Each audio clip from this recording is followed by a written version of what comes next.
Alright, this first video that we're going to talk about is going to deal with the problem that's going on in our country right now. How many of you have been made very painfully aware of the fact that our economy has been in some form of a crisis for the past 5, 6, 7 years? Yeah. Yes. Okay, and the reason I say that is we've been lulled to sleep. Recently, when you watch the news, who's been hearing all about the government shutdown? Yeah. The debt ceiling, the work stoppages. Yes. They're setting us up right now, cushioning us for the big blow that's going to happen. And here's what I want you to understand. It's all political. The Democrats are trying to position it as a Republican problem and vice versa. Republican. And here's the reality. Neither one of them, they have no clue or plans to fix it, and it's going to come down hard. And it has nothing to do with anything they're talking about. The problem that we're facing right now is going to be the fact that our country is not going to be able to sustain our current Social Security program and pension funds. And I'm going to give you some statistics. So I'm going to start off by saying, what do I say? When I meet somebody and they start talking, what do I assume? They're lying. They're lying. So I'm not asking anyone to believe anything I'm about to say. It's true, but I'm begging you to say, I don't believe it, and then actually go do the research. Because if you go do the research that I'm going to share with you right now, you'll be more upset than I could ever make you. Because I've been researching this now for a few weeks, and it has frustrated me just reading it. So I'm going to give you guys some statistics. How many of you know what I mean by baby boomers? Yes. Okay? Baby boomers have been the largest segment of our population, and here's the problem.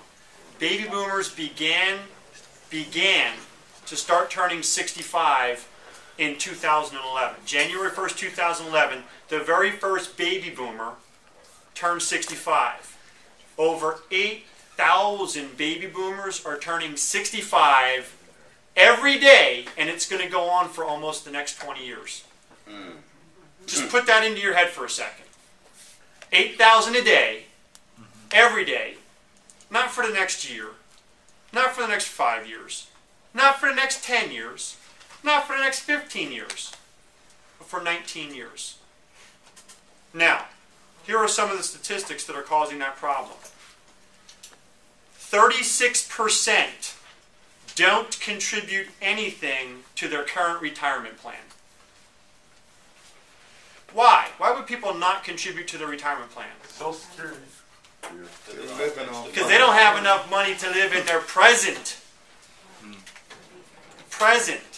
plan. They have nothing to save for retirement. So does that let you know some stuff's going bad? Oh, yeah. So that's 36. 35% currently rely entirely on Social Security payments. Not bad stats so far. 24% have chosen to postpone their retirement upon hitting 65 because they need more money.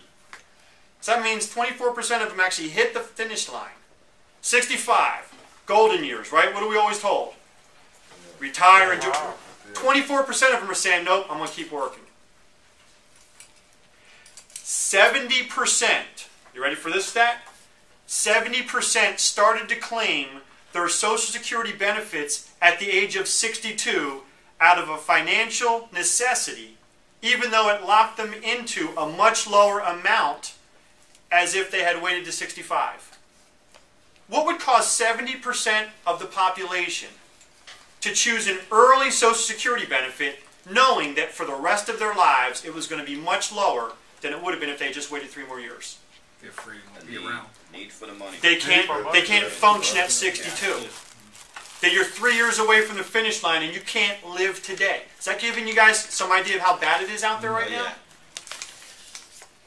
Here's a sobering statistic for those people in California. Baby boomers in California are at high risk because it's been reported that California is $500 billion short of meeting their future benefit obligations. $500 billion short right now. Illinois, where we actually have a market, it's reported that the $33.7 billion Illinois Teachers Retirement Fund is 61% underfunded. Worse than that, it's on the verge of collapse. So you're a teacher in Illinois, you've been working the last 25, 30 years, waiting for your retirement, and they have squandered 61% of what's supposed to be there for you. How does that make you feel? Terrible. This is the sobering video, guys. This is the problem video. In the United States as a whole, the U.S. pension obligation is collectively $5.17 trillion, with a T, trillion dollars. But only right now has $1.94 trillion set aside to meet the obligation. Your obligation is 5.17, yet you only have 1.9 set aside. What does that mean? That's the United States. That's across all 50 states, guys. I don't know how to say this other than to say to you that according to all reports right now, and by the way, this is from the Bureau of Labor Statistics, the Census Bureau. This is about 16 different government sites. According to the current reports, the Social Security system is now, today, in 2013, paying out more money in benefits than it brings in. What does that mean? We're not operating at a surplus. We're operating at a deficit. And they're already saying we are 2/3 short of what we owe right now. Why am I giving you guys these statistics? It's our world right now. Yeah. Some of you walk around afraid to talk to people. This is the future for every one of us. Every one of us. Here's the sickest of all statistics. According to, who knows AARP? Yes. According to AARP, they've done a bunch of surveys of baby boomers. 40% of baby boomers have agreed in writing through a survey that they are planning to work until they die. 40% have given up on the idea of a retirement because they can't function currently. 4 out of 10 folks, 40% have said, I plan to work till I die. What's that tell you? Do you have an opportunity? Yes. Not if you don't act like it though, right? Right. This is already the sobering reality everyone is dealing with. Now just so you all understand what I'm talking about, in our lives, I'm only 45, some of you are just a few years older than me, but in your lives, how many times have you heard of cities and states filing bankruptcy? You think I'm kidding about this? As far as I'm aware of, it's never happened. Maybe when they were colonies, I don't know. I don't remember enough about my early history. But in my 45 years, I don't remember hearing about cities filing for bankruptcy. Detroit. Not major cities. Right. Entire states, like California, filing for bankruptcy. Yeah. It used to be embarrassing if an individual had to file for bankruptcy. Right. Now, it's the standard operating procedure for governments. Yes. Right. Why? Because they don't can't have to do pay the debt. anything about it. And here's the news flash. They don't care. Now, for those of you that think this is a joke, for those of you that think, not me, not my friends, how many of you know people today, right now, that have not been earning $100,000 a year consecutively or consistently? Okay, good. So for those of you watching this video, I'm going to give you a statistic now of an extremely high-profile success story. I shared this with some of you in the past, but I want to put it on video. The name is Tom Palome, P-A-L-O-M-E. I urge you to go on Yahoo, put his name in, and research it if you think I'm full of crap. Tom Palome is the former Vice President of Marketing for a little company you may know of called Oral-B. What does Oral-B do? Toothbrushes. You all know they make toothbrushes, so by definition, can we agree they're a fairly large, successful company? Yeah. It's not Chucky's toothbrush manufacturing firm, right? Right. Tom Palome spent his career in senior management flying first class from the United States to the United Kingdom because he was their vice president of marketing. Can we agree a pretty affluent job? Right. Earning significant six-figure income. Right. Actually was responsible for locking in the endorsement with the Olympics. So we're talking about a pretty good dude.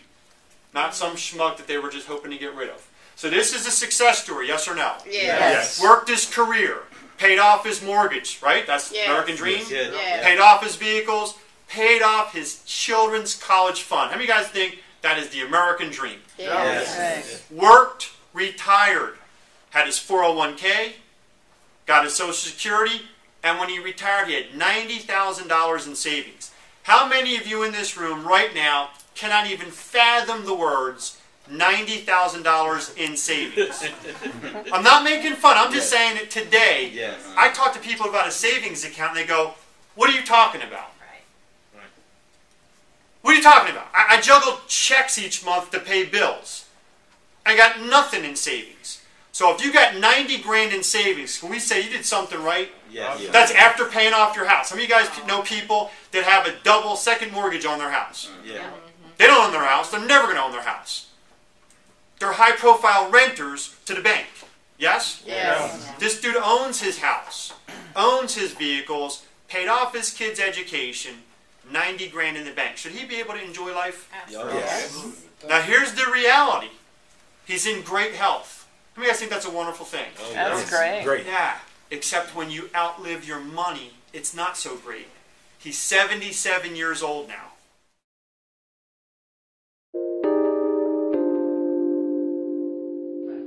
Tom Palome is a 77-year-old former marketing executive who used to pull in a six-figure income and fly first class to Europe.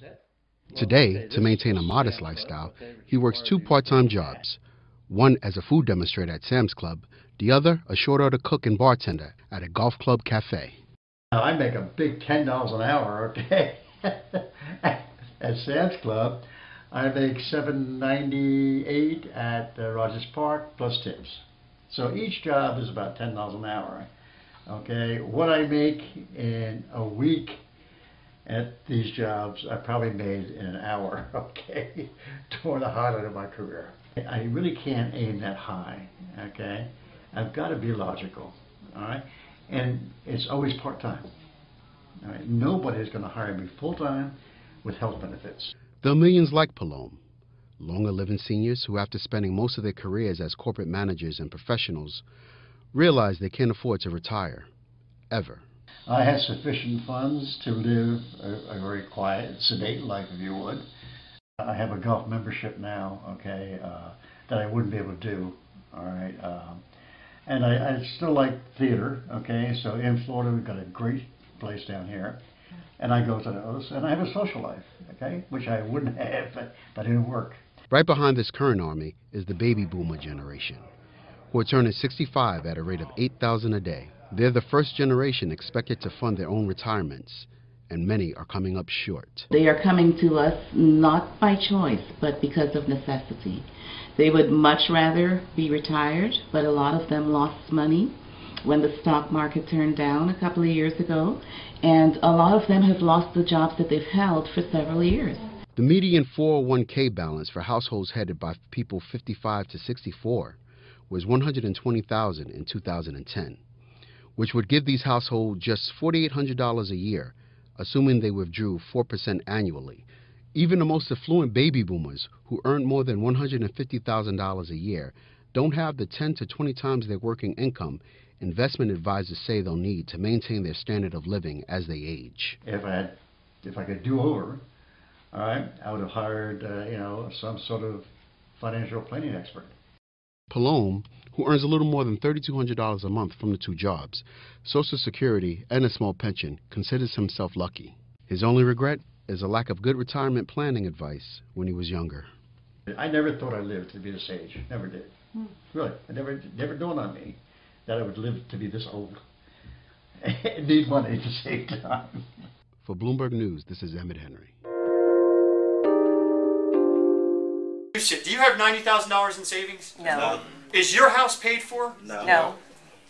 I'm not making fun. I'm just trying to... How about your friends and family? The people you're afraid to go talk to. The people you're ashamed to go talk to. Are their houses paid off? No. Do they have 90 grand in savings? No. Because here's what his pension and Social Security give him each month. $1,800. Work your whole life for $1,800. Success or failure? Failure. Success or failure? Failure. Massive failure, yet he's better than 99% 0.9% of the people that you know and love. Why? You can draw it. Something to start with. Because he started off with 90 grand. He started off with a house that was paid for. He started off with kids' college tuitions taken care of. Guys, I'm trying to point out to you that even if you walk away from your job with $90,000, no mortgage, no car payment, no kids, education, you still can't get by in this economy the way things are. Right. Is there a need for a secondary income stream? Yes. Should you wait until then, or should you plan now so you never get into that situation? Now. Do we face a massive problem? Yes. Do we need a solution? Yes. I suggest you watch the next video.